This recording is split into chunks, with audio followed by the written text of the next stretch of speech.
Bienvenidos a Mesa Central Digital. Iniciamos el programa. Uy, me mojé con la lluvia. Está lloviendo acá en la región metropolitana. A ratos más suave, a ratos se siente que se viene el chaparrón, como se diría en buen chileno. Son las 11:14 de este día viernes. Está lloviendo en más regiones también del país. Miramos ahí mejillones. Otra cosa, está con sol a esta hora. Ya acercándose al mediodía. Cubierto con lluvia entonces para la región metropolitana, 9,7 grados a esta hora, según la dirección meteorológica. Está lloviendo también, dicen, en Iquique, y hay máximas de 20 grados. Y se ven en nuestro mapa mucha nubosidad, se ve harta lluvia y se ven también tormentas eléctricas. Para Chillán parece que ese es el pronóstico durante la mañana, la tarde y la noche. Se espera que llueva y que también haya presencia de tormenta eléctrica. Máximas de 13 grados durante esta jornada en Puerto Montt. También está lloviendo. Iba a llover durante todo el día. Y Coyhaique tiene máximas de apenas 2 grados. Me mandaban unos videos, aprovechando que saludamos ahí a nuestro chat, me mandaban unos videos de Coyhaique, era bien impresionante porque dicen, está nevando hace muchos días. Y como está nevando tanto, el hielo provoca hartos accidentes. Me mandaban videos de vehículos derrapando por las calles y bueno, eso genera también ahí sus riesgos. Están acostumbrados, ¿no? Resisten bien a la nieve mucho más de lo que podríamos resistir nosotros acá en la región metropolitana, pero no deja de ser riesgoso. Así que le mandamos un abrazo ahí a la gente de Coyhaique. Iniciamos el programa. Vamos a la pantalla dividida. ¿Cuáles son los temas de este día viernes? Vamos a hablar, de la polémica por los aranceles, porque en realidad esta polémica llevó toda la semana.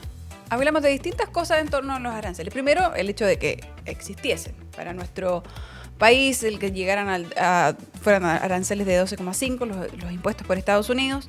Pero luego también se tomó la discusión, los dichos ahí entre autoridades, la crítica de algunos ministros, la respuesta también del embajador de Estados Unidos. Así que hay harto ocurriendo en eso y hoy durante esta mañana habló el presidente de la Cámara de Diputadas y Diputados. Vamos a analizar en el programa qué fue lo que dijo. Vamos a hablar también de la crisis laboral porque se agudiza. El desempleo llegó a 9,4%. Así que vamos a ver también las cifras. Hay reacción ya también desde el gobierno a propósito de estos datos. Y hay crisis migratoria también en Europa. Los ingresos migrantes, dicen, son ya más de 40.000 en España. Y bueno, la presión de toda Europa está sobre España en este momento. Y vemos también ahí en las imágenes, por supuesto, las lluvias. Vamos a ver qué está ocurriendo. En los distintos puntos del país se reportaban algunos deslizamientos de tierra en algunos sectores fuera de la región metropolitana, y acá también se reportaban algunas calles con problemas. Así que bueno, habían reportado también problemas de tránsito en la ruta 68 a propósito de accidentes por la lluvia. Así que vamos a conversar también sobre eso. Iniciemos el programa. Bueno, se agudiza el desempleo, les decía, alcanza el 9,4% en 12 meses, dicen desde el INE, del Instituto Nacional de Estadística. En 12 meses registró un ascenso en 0,5 puntos porcentuales.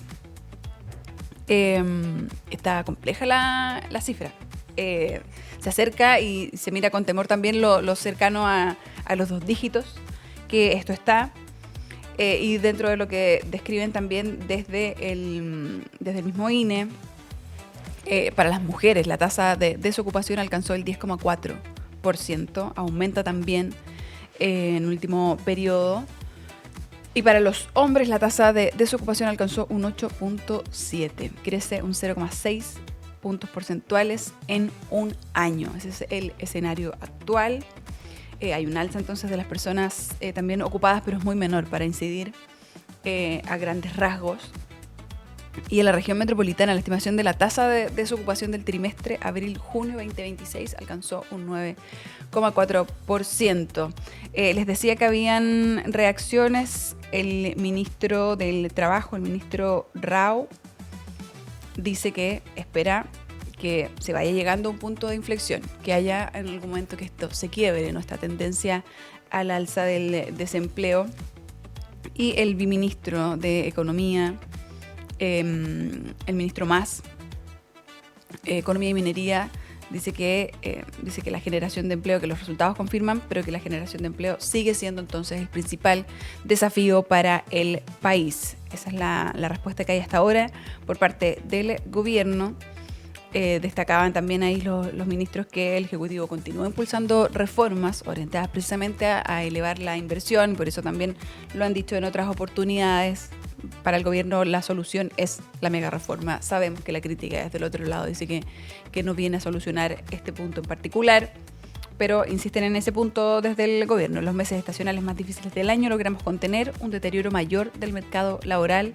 No es una meta cumplida, dice el viceministro Mas, pero sí es una señal de que el trabajo comienza a dar resultados, desde el gobierno. Así que vamos a seguir pendientes a más reacciones sobre este tema. Y avanzamos porque los alcaldes siguen en disputa por el mecanismo de compensación. ¿Se compensa o no se compensa? Bueno, en realidad ese es el debate en sí, porque hay que votar el próximo 4 de agosto y lo que hay que votar es si se dice que sí o no a lo que ya está escrito, y lo que está escrito en la mega reforma es que se compensan tanto el fondo de común municipal como lo que deja de percibir cada municipio. El saldo le pusimos el otro día en mesa central para diferenciarlo, para que quede claro. Se compensan ambos puntos, o sea, para que no cambien nada el presupuesto. Eso finalmente, la compensación al fondo común municipal y a ese saldo, lo que hace es que no hay alcaldes que reciban ni más ni menos, que tengan el mismo ingreso que tenían antes. El punto acá y lo que genera para la oposición el gran problema es de dónde provienen los dineros. Eso cambia. Antes esos dineros provenían desde las personas más acomodadas, ¿no? Entendiendo que eran las personas que pagaban contribuciones, y ahora esos dineros vienen de los gastos y los impuestos generales de la nación. Esa es la gran diferencia. Hubo un desencuentro ahí en redes sociales. Catalina San Martín, que le dice al alcalde Bodanovich que está mintiendo, a propósito de que también han utilizado harto a Las Condes como ejemplo, los alcaldes de oposición, para dar cuenta, porque ellos creen que es injusto cómo se va a compensar. Por lo que apuestan los alcaldes es que ya no se pague directo el saldo a los municipios por contribuciones, sino que todo eso que se va a compensar vaya al Fondo Común Municipal y se redistribuya con los criterios que tiene el Fondo Común Municipal. Entonces había ahí un enfrentamiento importante entre la alcaldesa de Las Condes y el alcalde de Maipú. Y esta mañana estuvo conversando con Iván Valenzuela en mesa central, el alcalde de Huechuraba, el alcalde Max Luxich. Y él decía, es evidente que hay que discutir, que podríamos, decía, apostar también por abrir otros debates, pero reconoce también que había el compromiso. Lo menciona también la alcaldesa de Las Condes, que en algún momento el único compromiso al que se llegó como alcaldes era que no se perjudicara el presupuesto de nadie, de ninguno de los municipios, y por eso desde los alcaldes más oficialistas defienden, ¿no?, que con lo que está escrito en la mega reforma en este momento se cumple ese compromiso. No se afecta a los presupuestos de ningún municipio. Vamos a revisar lo que decía el alcalde de Huechuraba. Yo digo al final que es la discusión que tuvimos el día 1, que yo encuentro bien que se compense porque es justo.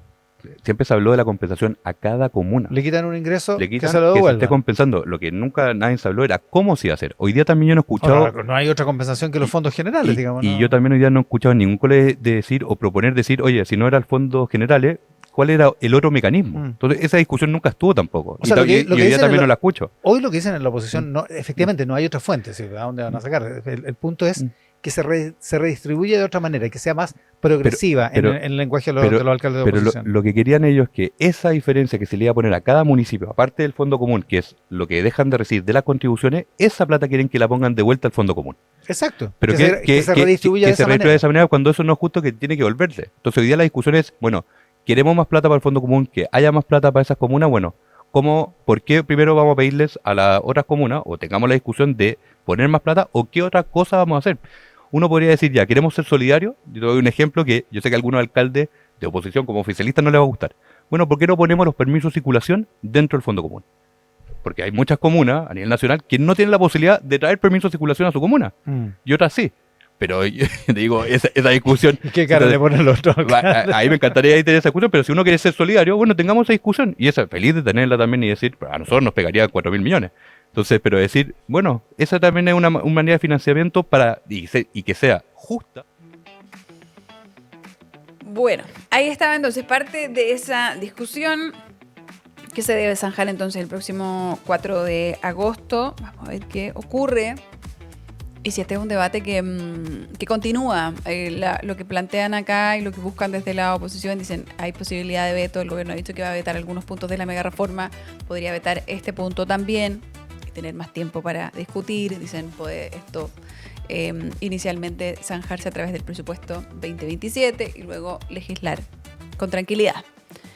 Por la otra parte, dicen, no tenemos por qué hacer eso, se compensa o no se compensa. Y así también lo ha dicho en más de una oportunidad el ministro de Hacienda. Avancemos en otro tema. Un tema también del que hablamos harto la semana que pasó, no esta semana, pero que retomó el debate político. Y ayer se hablaba de un nuevo revés para el ex subsecretario de Hacienda, Juan Pablo Rodríguez, que recordemos sale de su cargo en medio además de terminando un poco, finalizando la discusión de la mega reforma, en donde decían había sido un gran aporte, tenía un buen desempeño, por tanto causó mucha sorpresa cuando en este testeo que se deben hacer las autoridades da un resultado positivo. Él al momento de salir, de presentar la renuncia, lo comunica también el gobierno, él emite una declaración pública en donde dice yo voy a comprobar que esto no es así. Voy a recurrir a otros laboratorios, yo no soy un consumidor de drogas. Bueno, ayer durante la tarde se decía que el laboratorio que Senda designa para que haga estos exámenes, decía que la muestra que obtienen que recordemos son muestras de pelo, arrojó un resultado positivo 2 veces. Por lo tanto, se comentó harto durante la tarde de ayer. Y aparece luego el subsecretario en sus propias redes a decir que era irresponsable, arremete en contra del laboratorio y contradice lo que se había expresado anteriormente. Escuchemos lo que decía. Hola, estaba esperando tener resultados para salir hablando, pero el muy irresponsable comunicado del laboratorio Corson Health que transgrede cualquier tipo de protocolo en materia de protección de datos personales y confidenciales de los pacientes, me veo en la obligación de salir a aclararlo y desmentirlos. En primer lugar, reafirmo lo que siempre he dicho, yo no consumo drogas, no sé qué fue lo que condujo al resultado del examen del 12 de junio, estoy haciendo todo lo que está a mi alcance para poder descubrirlo y aclararlo. En segundo lugar, quiero señalarles que yo sí solicité la contramuestra al laboratorio, solo que, como es obvio, solicité que lo examinara un laboratorio independiente, que cumpla con los estándares internacionales y que le ofrezca todas las garantías a la ciudadanía y al gobierno. ¿Qué tipo de garantías me ofrece de reconocer un eventual error? Por ejemplo, este laboratorio que prefiere ventilar este tipo de cuestiones antes por la prensa que por los conductos regulares, yo sinceramente creo que ninguna. Luego también quiero decirles que yo creo mucho en lo que digo y por lo tanto apenas supe de esta noticia no solamente renuncié a mi cargo, sino que también fui a hacerme a distintos laboratorios muy prestigiosos, tanto de exámenes de orina como de pelo, que espero reafirmen mi verdad. Finalmente, creo que es muy importante que la opinión pública conozca que en la última comunicación que me efectuó el laboratorio, ellos señalaron que el informe del examen del 12 de junio no concluye consumo de drogas. Esa afirmación, el examen negativo de pelo que tengo de abril, los eventuales resultados negativos de exámenes de pelo que voy a tener de este mes, creo que son y serán elementos de juicio suficientes para constatar que cumplo íntegramente con los estándares exigidos a las altas autoridades del Estado. Bueno, ahí está la defensa, ¿no?, del ex subsecretario. Él es bien enfático en decir que va a comprobar que no es un consumidor de drogas. Pero, claro, lo que decía el laboratorio ayer en su comunicado, el laboratorio Corson Health, dice, asimismo resulta relevante señalar que el 24 de junio del 2026 se realizó el primer análisis de la muestra con el especialista 1 usando un equipo cromatógrafo 1, el que fue positivo. Se hablan porque se explicaba, esta semana también lo abordaron en el Rat Pack, si no me equivoco, fue un Rat Pack de Andrea Vial, en donde describe, incluso da el detalle de que se necesitan, lo que sacan son como 300 gramos de pelo, es harto el pelo, y se sacan 2 mechones. Entonces acá lo que un poco están describiendo en un lenguaje mucho más técnico es eso, se hace el primer testeo con ese primer mechón y posteriormente con el objetivo de evaluar la robustez del proceso aplicado el 8 de julio, transcurridos 10 días hábiles, se efectúa un nuevo análisis sobre la misma muestra, aplicando la misma metodología utilizada en la evaluación inicial, incluyendo el pesaje de la muestra y la totalidad del proceso de extracción. Este proceso fue ejecutado por un especialista, con otro equipo, etc. Y este segundo procedimiento confirma los resultados positivos obtenidos previamente. Eso es lo que decía el laboratorio y esas escucharon recién ahí la defensa del ex subsecretario. Así que vamos a ver qué ocurre con esto. Recordemos que desde el gobierno habían dicho que de comprobarse que no había consumido drogas, quizás había un espacio para el ex subsecretario nuevamente en el gobierno. Ahora lo raro es que el ministro dijo que quizás no en el mismo cargo. Eso sí está extraño, pero vamos a ver qué ocurre cuando ya existan estos resultados. Y hablemos de otro tema. Vamos a ir ahora a la otra vereda. Desde la vereda del oficialismo a la vereda de la oposición. Y en particular al Frente Amplio, porque están en medio también de debates. Porque van a elegir una nueva mesa directiva en el partido del expresidente Gabriel Boric. Durante estos días, les decía, han hecho debates. Va a haber uno también, si no me equivoco, en Tele 13 en los próximos días, para que lo puedan revisar. Recordemos que acá hay 2 listas, una que representa la actual presidenta del Frente Amplio, Constanza Martínez, y el otro lado que busca la presidencia del partido es Gael Jomans, la diputada Gael Jomans. Así que vamos a escuchar el Rat Pack de Paula Comandari a propósito de qué se está debatiendo aquí, cuáles son las visiones. Hay harto, como se le dice, más comúnmente como lotes al interior del partido, así como también se comparaba como con esa cantidad de no quiero decir bandos porque suena más feo, pero grupos, ¿no? Como hay al interior del Partido Socialista también. Bueno, en el Frente Amplio también hay hartas subdivisiones. Paula explicó un poco de eso y también de lo que proponen cada una de las listas. Las cuentas entre ambas, yo creo que hay una distancia entre estos 2 personajes, entre estas 2 mujeres, que viene de bastante antes. Y yo pregunto, bueno, ¿dónde se generan los principales roces? Sí. ¿Ya? Y me comentan en la interna que hay 2 episodios que se recuerdan y que sí marcaron como ciertos roces. El primero, el 15 de noviembre de 2019, te acordarás tú, el claro. Día del Acuerdo por la Paz. Claro. Estaba Gabriel Boric, ¿se acuerdan? Y estaba Gael Jomans también, entonces presidenta de Convergencia Social. Bueno, ella no firmó, ¿se acuerdan que no, solamente... Boric terminó firmando a título personal. Claro.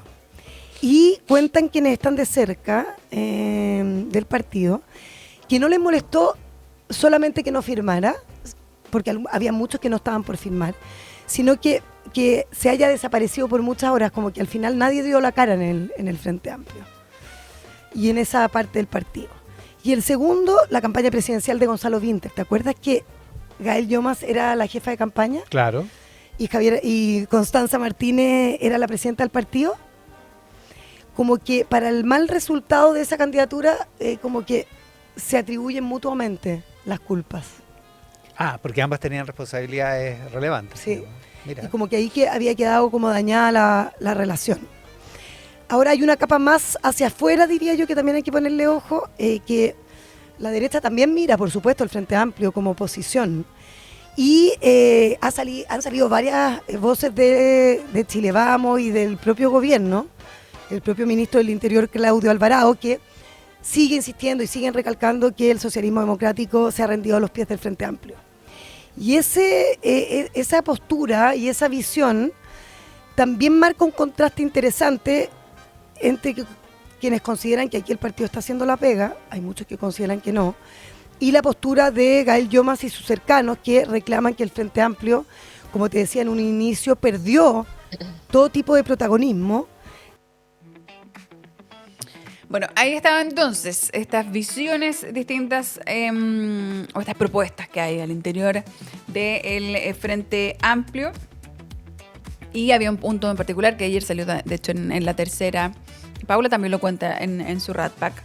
de esta como suerte de pérdida de fair play a propósito de un debate que estaban teniendo, ¿no? Las dos candidatas, en donde Constanza Martínez, la actual presidenta del partido, habla del expresidente Piñera, dice, sí, fue una persona que defendió los derechos humanos y se la jugó por reconocer que sí había cómplices pasivos. Algo que en algún momento también afirmó el expresidente Gabriel Boric. Y ahí aparece en ese debate Gael Jomans y dice, yo tengo algo que sumar a eso. Dice, yo no creo que, no lo podría decir así, que sea un defensor de los derechos humanos con 4 informes que constatan la violación de los derechos humanos durante el estallido social. Dice Gael Jomans. Bueno, esto, al parecer ahí se clipeó, aparecieron estos videos, hubo una discusión interna en los chats del mismo partido y unas ganas también de contener un poco esta polémica por parte de la actual mesa directiva. Entonces, por eso también llamaba la atención. El Rat Pack de Paula completo está ya en Spotify, lo pueden escuchar, acompañarse si se van moviendo con esa conversación. Hoy día también estuvo acompañando a Paula Paloma Ávila y está también en nuestro sitio web y queda alojado acá en nuestro canal de YouTube. Hay ya reacciones al respecto y también porque aparece como la figura del expresidente Piñera también dentro de este debate. Habló el alcalde de Providencia y exministro Jaime Belolio y dice que esto demuestra que le sigue importando más la consigna que la verdad. Dice, el presidente Piñera luchó siempre por los derechos humanos, buscó el encuentro entre los chilenos y la superación de toda forma de rencor. Dice el exministro, queda claro, dice que esta izquierda más radical no tiene proyecto ni visión de futuro y sigue viviendo del recuerdo de grandes gobiernos que ellos buscan desacreditar forzada y artificialmente. Fue bien duro el exministro y alcalde de Providencia. Esto también lo conversaron durante esta mañana los columnistas. Hoy estaba Daniel Mansuy, tiene un libro a propósito del Frente Amplio, y también estaba Jorge Navarrete. Vamos a seguir avanzando en el programa. ¿Qué más tenemos? No, tenemos el saludo a nuestros auspiciadores. Son las 11:36. Uy, que se me pasó rápido el tiempo. Vamos a saludar a Mazda. Diseñado para adaptarse a cada viaje, eleva tus viajes con Mazda CX-5, el SUV más vendido de la marca, con motorizaciones 2.0, 2.5 y 2.5 turbo, transmisión automática y tecnologías de seguridad. Actívense para disfrutar cada recorrido. Mazda CX-5, diseñado para adaptarse a cada viaje. Y saludamos también a Coihue. Que el banco no detenga a tu empresa. Con Coihue puedes cobrar y pagar a otros países en minutos 24/7 y de forma segura. Entra a coihue.com, koywe.com. Coihue, gracias por estar con nosotros. Vamos a la pausa y volvemos con el bloque digital.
Volvemos de la pausa Mesa Central Digital y está conmigo Asunción Chasman.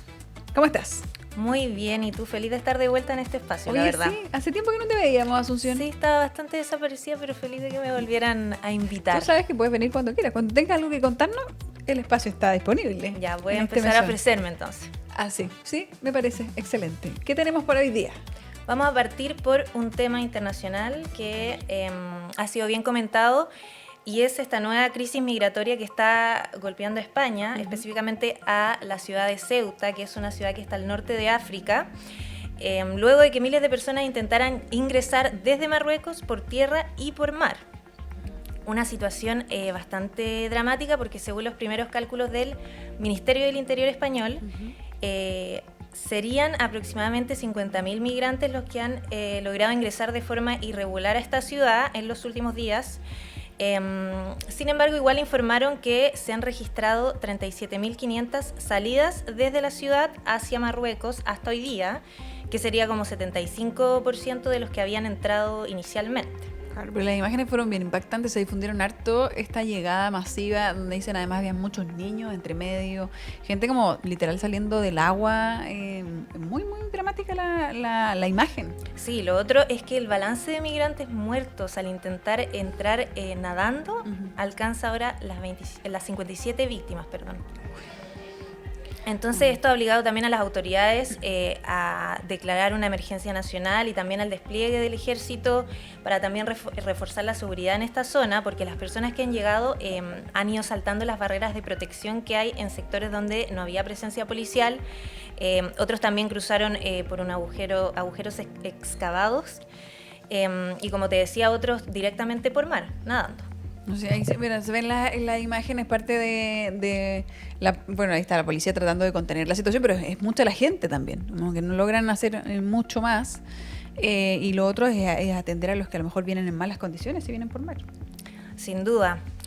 Como tú decías, han intentado contener este flujo, pero realmente está siendo muy complicado. Y respecto a las causas de este cruce masivo, no están completamente claras, pero según el diario El País, señalan que la sentencia del Tribunal Supremo de España podría estar influyendo en el aumento de ingresos irregulares, porque según este medio fue un fallo que se dictó a comienzos de julio que impide aplicar las denominadas devoluciones en caliente a los migrantes que ingresan nadando a Ceuta o Melilla, y esto limita ese procedimiento a quienes cruzan superando elementos físicos de contención como las vallas, por ejemplo. Entonces, lo que sostiene el Ministerio del Interior de España es que las redes de tráfico de personas han aprovechado esta resolución para incentivar estos nuevos cruces. Pero bueno, el presidente del gobierno español, Pedro Sánchez, hoy día viajó a esta ciudad, a Ceuta, para conocer la situación en terreno, y lo que ha dicho hasta ahora es que esto es una violación de la integridad territorial de España. Claro, o sea, básicamente lo que se plantea acá es que estas redes de tráfico de personas están aprovechando, o sea, están probablemente diciéndoles háganlo ahora porque no va a haber una consecuencia inmediata, o sea, no los pueden sacar inmediatamente de vuelta. O sea, es el momento de cruzar, probablemente.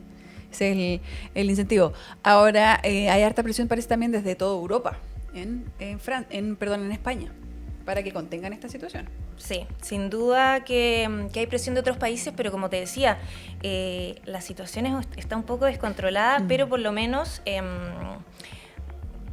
se han ya devuelto más del 75% de estas personas que han ingresado de manera irregular, así que no es menor esa cifra. Vamos a quedarnos ahí al pendiente de lo que ocurra, pero hay harta tensión y atención desde Europa y ahora desde todo el mundo en Ceuta. Bueno, ya pasando al ámbito nacional, a ver, volvieron las lluvias, como te pudiste dar cuenta, yo creo, en la mañana. Sí. Ayer tuvimos un descanso, un día ayer tuvimos soleado. Como un veranito de San Juan, como le Así dicen. es. Sí.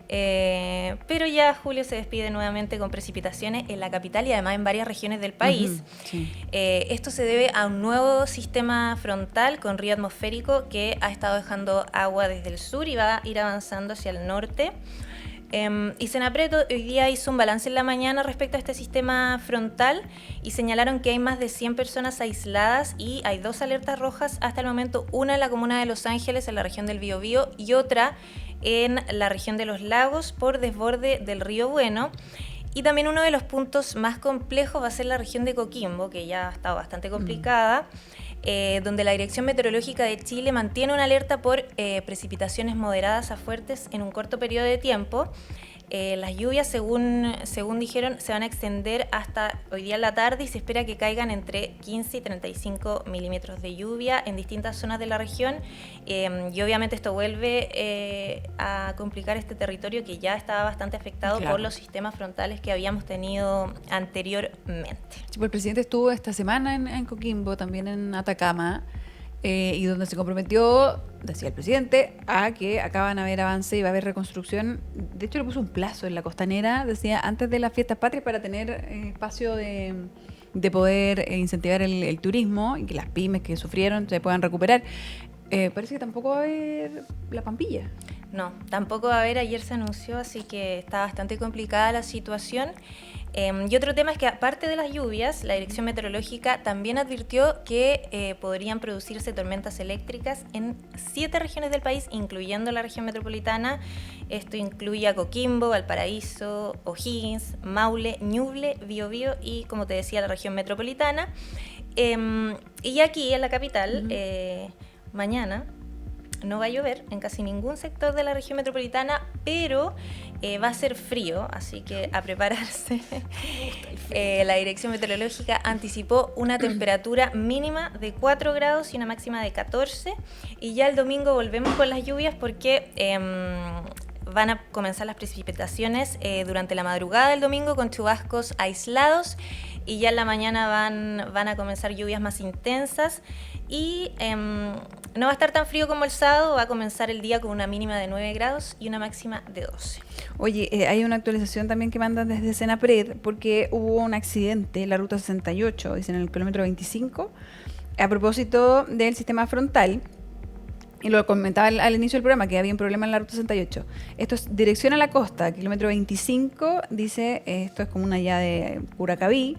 Hay 15 personas lesionadas, 4 han sido trasladadas al hospital de Curacaví para atención médica por un accidente de tránsito en medio del sistema frontal. Así que también que a lo mejor quienes se van a mover tengan mucha precaución en la ruta 68. Y también hay alerta SAE en La Serena. Activaron alerta SAE de la evacuación de las personas por una activación en una quebrada, la quebrada Cajón del Romero. Entonces está complicado también ahí el norte. Tenemos una declaración de la ministra de Energía, la ministra Rincón, a propósito de los cortes de luz que podrían darse por este sistema frontal. Tenemos nuestro comité de crisis activado. De hecho, quiero decirle a las personas que viven en Quilpué o en Valparaíso que hay varios cortes que no se han provocado por un tema climático, sino que por choque de postes. Y eso hace que 5.000 personas estén en este minuto en Quilpué sin luz. Y estamos ya trabajando obviamente con la empresa para la reposición pronta del servicio en condiciones que son más complejas. 60 kilómetros los vientos, lluvia, pero obviamente vamos a estar ahí encima, no solo en Valparaíso, en la Araucanía y en todos los lugares donde sea necesario, porque la energía, no solo para los datas, para el día a día es fundamental. Ahí teníamos entonces a la ministra de Asunción diciendo que hay cortes que se han dado también en la región de Valparaíso, pero que ella dice no tienen que ver con el sistema frontal en sí, a veces con autos que estrellan los postes y genera problemas. Así que hay hartos factores que pueden generar que evidentemente se corte la luz, pero hay trabajo también preventivo para que no vuelva a ocurrir, porque recordemos el sistema frontal pasado había personas que estuvieron 8 días sin luz. Oye, y ojo, porque esta tendencia que hemos tenido de lluvias durante las últimas semanas se va a mantener, porque desde Meteo Chile han dicho que agosto va a ser un mes lluvioso, así que vamos a seguir. Fenómeno del Niño. Así es. In situ en nuestro país, así que a cuidarse y a prevenir. ¿Qué más tenemos, Asunción? Ahora vamos con la polémica de la semana, diría yo. El plan de Infantino para vender, entre comillas, el Mundial sigue generando reacciones en el mundo del fútbol. Esto, según dijo, va a ser a través de la creación de la FIFA Forward Enterprise. que es este proyecto con el que el presidente de la FIFA busca privatizar parcialmente la Copa del Mundo. Y como hemos visto, esta semana han salido varias reacciones. La UEFA, que agrupa las asociaciones europeas de fútbol, y también la CONCACAF, que es la Confederación de Norteamérica, Centroamérica y el Caribe del Fútbol, han salido a rechazar esta idea. Incluso la UEFA dijo que no iban a participar del Mundial si esta propuesta avanzaba. ¿Eso quiere decir que saldría España, por ejemplo? Claro, el campeón del mundo, incluso. Y calificaron también esta propuesta de indefendible y acusaron una profunda falta de liderazgo por parte de la FIFA, y la CONCACAF, por su parte, denunció que no habían habido consultas previas respecto a este tema, así que no estaban muy contentos.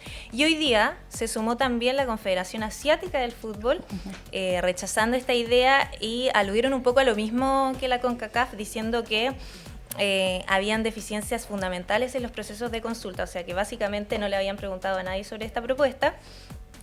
Así que bastante controversial este anuncio, porque ya hasta ahora 3 de las 6 confederaciones continentales han expresado públicamente su rechazo a la medida, y que esta situación haya llegado al punto de que exista la posibilidad real de un boicot, porque ya... Sí, eso leía, que había medios internacionales que de plano hablaban de boicot. O sea, medios españoles decían, se están levantando las federaciones para boicotear el plan de Infantino, que recordemos ya se vio cuestionado en medio del Mundial. Sí. Con este telefonazo de Donald Trump, y donde mucha gente le hizo mucho ruido, ¿no? Que además se reconociera que existió la llamada. Sí, sin duda ha estado bastante cuestionado Infantino en el último mes, diría yo. Pero ahora, hoy día también sufrió otro golpe. Porque su principal asesor, Carlos Cordeiro, anunció su renuncia. O sea, se está quedando solo. Básicamente sí, porque ahora ya vienen los cuestionamientos básicamente desde dentro. Y anunció su renuncia a través de un comunicado en LinkedIn, donde dijo que no podía quedarse de brazos cruzados mientras la FIFA consideraba vender una participación de la Copa del Mundo. Y además instó a otros altos cargos de la FIFA a alzar la voz respecto a esta situación, y dijo que esto era un mal negocio para las federaciones miembros de la FIFA, un mal negocio para el fútbol y un mal negocio para el futuro a largo plazo de este deporte. Así que esto obviamente sigue aumentando la presión sobre Infantino, pero ojo, porque igual hay algunos aliados, pocos, pero hay, porque uno de los que se ha mostrado abierto, digamos, a apoyar esta medida es la Confederación Africana del Fútbol, que hizo un llamado directo a sus asociaciones miembros a examinar este proyecto de la FIFA. Pero por otro lado, en Sudamérica nadie ha dicho nada hasta ahora, ni la Conmebol ni ningún presidente de este lado del continente se ha pronunciado respecto al proyecto. Así que, bueno, vamos a ver si en los próximos días emiten alguna declaración. Pero lo que sí es que la FIFA salió a responder respecto a todas estas críticas que han surgido. Y aclaró mediante un comunicado que su proyecto no pretende vender el fútbol ni ceder el control de su gobernanza. Y dijeron que por supuesto respetan los comentarios y las preocupaciones que han expresado públicamente las asociaciones del fútbol. Sin embargo, lamentaron que la información errónea publicada en los medios de comunicación interrumpiera el proceso de consulta previsto. O sea, según él, había un proceso de consulta que iban a hacer, pero no se logró concretar porque básicamente los medios de comunicación se adelantaron a que esto sucediera. Que siempre la culpa la tiene la prensa. Que nos adelantamos. Sospechoso. El primer ministro británico también habló al respecto, Andy Burnham, y decía que le parece que Infantino es la persona equivocada para estar frente a la organización. Sí, mira, van a seguir los cuestionamientos hacia Infantino, pero desde la FIFA lo que han dicho ahora, después de que salieran todos estos cuestionamientos, es que el proceso va a ser abierto, democrático y sujeto a consulta. Y que esta medida solo va a avanzar si cuenta con el respaldo de la mayoría de las asociaciones que hasta ahora no están disponibles para avanzar en esta materia. Vamos a ver qué ocurre con este plan después, además de otra controversia en medio también de un mundial que recaudó cifras récord en materia de dinero. Se movió mucho dinero, recaudaron mucho por venta de entradas, por todo lo que significa también la presencia de las marcas. Así que Mal no le fue a este mundial, todo lo contrario, y comprobó que hay mucho dinero en este negocio. Y lo que ha anunciado Infantino respecto a este proyecto en particular es que conseguiría una recaudación de $20 millones. Mira, si es por plata, yo creo que no le falta. Pero vamos a ver qué ocurre en torno a este debate en una figura sin duda controvertida, Gianni Infantino, el presidente de la FIFA. Asunción, qué gusto tenerte aquí en Mesa Central. El gusto es mío, por favor. Muchas gracias por venir a vernos. No te pierdas tanto tiempo. Ya, oye, nos queda lo último que revisar antes de la pausa. Tenemos las joyitas de Daniel Manzú y Jorge Navarrete, el debate que tenían en nuestra mesa ahí de columnistas en Mesa Central. Escuchemos lo que decían. El gran tema me parece que es el restablecimiento de relaciones primero consulares con Venezuela, porque es un tema regional muy importante. Todo esto nosotros pensamos cuando Estados Unidos hizo la intervención en Venezuela que esto iba a ocurrir de modo mucho más rápido y pensamos que esto iba a ser más veloz, pero fue bastante más lento de lo que muchos pensamos, pero esto que parece ir en vías de normalización es muy extraño no tener ni siquiera relaciones consulares con un país del mismo continente. Es muy extraño no tener relaciones ni siquiera consulares con un país donde hay cientos de miles de venezolanos que viven en Chile. Y como 25.000 chilenos en Venezuela. Y como 25.000 chilenos allá, una cosa muy extraña. Así que yo creo que es una muy buena noticia para la región, para los problemas migratorios que tenemos, porque cuando queremos expulsar venezolanos, digamos, no lo podemos hacer porque hay un tema evidente que si el país de origen no los quiere recibir, tú no puedes, o sea, un avión no puede partir volando sin que la lista de personas sea aceptada por el país que lo recibe, digamos. Eso es lo que ocurre. Así que yo creo que es una gran noticia. Sí creo que esto se topa con un momento particularmente frágil del gobierno en torno a su discurso en general, porque políticamente el gobierno ha ido mostrando ciertos vacíos, por decirlo así, por el cual le han ido entrando por otro flanco, pero particularmente en relaciones internacionales.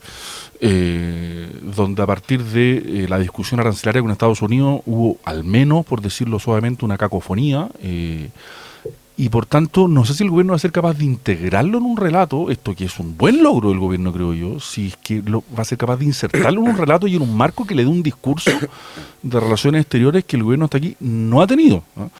A ver, ¿qué es lo que tenemos para que los auditores, esto se ha hablado largamente, pero lo traten de entender? Lo que tenemos ahora es un arancel adicional al 2,5 de algunos de los productos chilenos que se exportan, algunos muy relevantes, salmones, vinos, fruta, madera y otros. Y esta decisión se tomó por un organismo que se llama el USTR, que es una oficina que depende directamente del presidente. Y esto no es raro porque la verdad es que el presidente Trump ocupa este mecanismo porque la Corte Suprema le había limitado la posibilidad de establecer aranceles de la forma tradicional que lo había hecho. Y la excusa que se toma en este momento es que se le aplica aranceles a países que tienen relaciones o importan bienes y servicios de lugares donde se presume hay trabajo forzoso. Y por lo tanto la acusación no es que Chile tenga trabajo forzoso, sino que recibimos insumos de países donde eso ocurre. Por de pronto, China, que es lo que está en el trasfondo básicamente de esta discusión. Y esto que largamente se ha discutido y que ahora va a traer un emisario de los Estados Unidos, el segundo es su oficina, a negociar directamente, ha tenido varias aristas. La primera tiene que ver con el propio gobierno, que quiero recordar que con motivo de los aranceles y la administración anterior, básicamente culpó a Gabriel Boric y a su estilo de ser la responsable del maltrato que Estados Unidos tenía con nuestro país. Culpó a los tuits de Boric, para decirlo. Exactamente. Que por eso teníamos 10% de ellos. Y en estas condiciones, cuando suponemos que somos una suerte de cheerleader de Estados Unidos, particularmente su excelencia, el presidente de la República, todo el mundo dice, bueno, ¿y qué ocurrió aquí? Ahí estaba entonces el debate que adelantan nuestros columnistas, porque a la vuelta de la pausa vamos a hablar sobre esto. Vamos a hablar de aranceles y la polémica que ha surgido para el gobierno. Antes de la pausa sí vamos a saludar a la Fundación Educacional Carolina Labra Riquelme. Una fundación que lidera el desarrollo de la pedagogía hospitalaria en Chile, garantizando el derecho a la educación de niños, niñas y adolescentes en situación de enfermedad, mediante respuestas educativas de excelencia, inclusión, innovación y un compromiso permanente. Muchas gracias por estar con nosotros. Vamos a la pausa y ya volvemos.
Volvemos a Mesa Central Digital y les decía, escuchamos ahí parte del debate en torno a los aranceles de lo que hablaban ahí nuestros columnistas con su joyita. Y esta mañana habló el presidente de la Cámara de Diputadas y Diputados, de la UDI también, Jorge Alessandri, a propósito de las declaraciones, de también la crítica que vino incluso desde el mismo gabinete. Esta semana, ayer estuvo el canciller conversando con Iván Valenzuela. Es la primera entrevista que da el canciller así en extenso, sentarse a conversar, más allá de por ejemplo, responder un par de preguntas en alguna pauta. De hecho, lo destacó el presidente ayer en medio de su discurso en la Cámara chilena, en la Cámara de la Construcción de Santiago, si no me equivoco. En ese contexto, el presidente habló de ese debut de los medios del canciller y evaluó, decía que estuvo muy claro en responder también cuáles son los focos del trabajo que debe haber en la Cancillería, pero había harto debate en torno a esto de los aranceles. Escuchemos lo que decía el presidente de la Cámara de Diputados y Diputadas. Siempre se señala a la Cámara de Diputados como el lugar donde se sube el volumen, donde se hacen las declaraciones altisonantes, pero en estos días hemos visto que también ocurre en otras partes. Ministro, embajador, yo los llamaría a todos en pensar en el bien de Chile, en pensar en el bien de la economía abierta, en pensar en el bien que le ha hecho al planeta tener economías conectadas, impuestos bajos, cómo los bienes y servicios llegan a las personas a un menor valor y a una mayor calidad. Por lo tanto, más que hablarse por la prensa, y esto con mucho respeto y con mucha humildad, a ministros, embajadores, por supuesto parlamentarios, yo los llamaría a juntarse. El ministro Rodrigo Pérez ha hecho una explicación muy clara sobre el tema del trabajo forzado. No existe en Chile trabajo forzado. Evidentemente hay un error de la ONG que lo va a denunciar a Estados Unidos, pero la invitación es a conversar en reuniones más que con declaraciones. Y si esas declaraciones además son altisonantes y en un tono más combativo y bélico que componedor, evidentemente que no sirven. Bueno, un llamado al orden, dice con harto respeto, pero no es menor. Pide entonces que en vez de estar señalándose los unos a los otros en la prensa, esto se haga de otra manera. Un llamado a dejar las declaraciones altisonantes. Y ojo, que esto se puede sumar también a que desde la UDI, los jefes de bancada de la UDI, esto a nivel parlamentario, Flor Baiza y Sergio Bobadilla, le mandaron una carta al presidente del Partido Republicano, Arturo Esquella, a propósito de otro de los debates que también se habló harto esta semana, ¿no? Lo que se debería hacer con Codelco. Sugería inicialmente Arturo Esquella privatizarlo. Se conversó harto al respecto. Después él también matizó sus dichos, pero desde el gobierno salieron a decir que no era el foco o la solución que consideraban. Aún así, desde la UDI lo que le planteaban a los republicanos es que dejen de instalar debates que no son prioridad para los chilenos. Así que, nuevamente, ahí las dos almas del gobierno enfrentadas. Así se cierra la semana. Por supuesto que queda mucho día de viernes todavía, pero se quedan siempre en la compañía de Tele 13 Radio en el 103.3 por el FM. Más tarde nos conectamos de nuevo también con Conexión Tele 13 y vemos ahí las imágenes de control de tránsito. Que tengan un excelente fin de semana, cuídense de la lluvia y nos vemos el lunes aquí mismo en el streaming de Tele 13 Radio desde las 11 de la mañana. Ahí están nuestras redes, nuestro sitio web tele13radio.cl. Que tengan buen fin de. Chao, chao.